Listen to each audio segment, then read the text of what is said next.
সম্মানীয় উপাধ্যক্ষ মহোদয় and the August House. Sir, it is a great honor to speak on a historic occasion like this when, for the first time, Assam State Assembly is holding its session in a sixth scheduled area.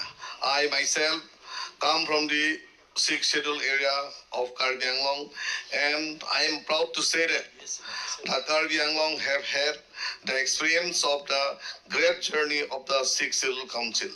From the modest beginning with simple tasks of preserving and promoting tribal interests to the present complex nation building tasks involving all development departments of the state.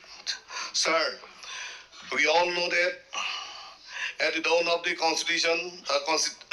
independence,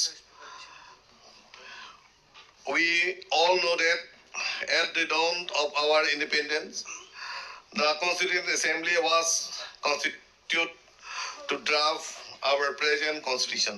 It had a subcommittee called the Northeast Frontier Assam Tribal and Excluded Areas Subcommittee, headed by the first Chief Minister of Assam, led Gopinath Bordoloi.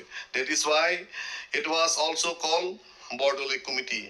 Its members included luminaries from the Northeast like Reverend J.J.M. Nicholas Roy Khasi, Rupnath Brahmo Bodo, and Eliba M.T. Naga. Khorsing Terang and Samson Singh Ingti were also co-opted members of the committee. This committee had come to meet the Kar people at Lamding on the 18th May 1947 to ask them what the Karbi wanted. Our leaders, particularly Samson Singh Ingti, Chatra Singh Teron, and Chandra Singh Teron Langkung Habe, interacted with them and plead for a separate administrative district with a tribal council for the Karbis so that they may self-determine their affairs and that only tribal people should be allowed to contest the council's election. The other demands were A.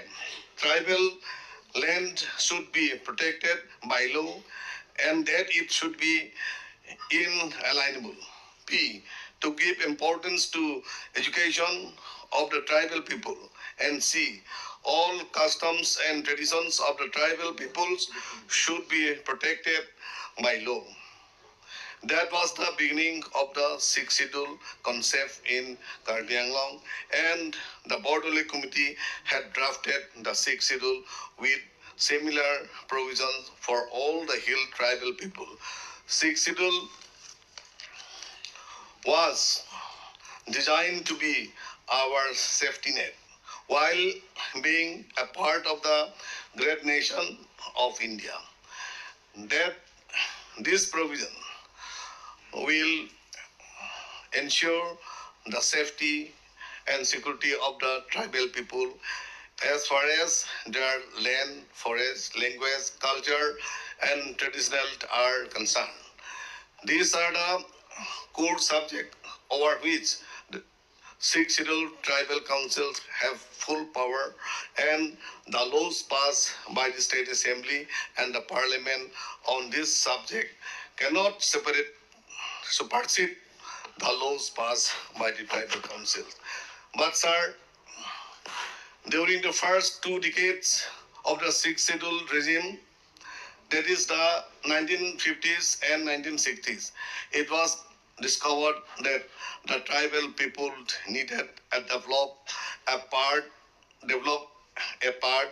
and in equal pace with the rest of the people of the state and the country. The sixth scheduled council could not deliver that because it had limited financial resource and could not be in sync with the line departments, which are the organs for development purpose and are controlled by the state government. The leaders of the Plains district, which were at the helms of the government, had their own priority, and the hills tribals peoples felt neglected since six schedules could not resolve development issues without the administrative powers of the state. They failed. Separation was the only solution, and so to ensure self-determination of the hill tribal people on matters of development. Meghalaya and Mizoram were carved out from Assam. In 1969, the parliament also offered us the option to separate from Assam along with Meghalaya and Mizoram, but that would have made separations of the not only the entire hills area but also the Barak Valley. The state leadership felt that it was necessary to prevent further disintegrations of the state.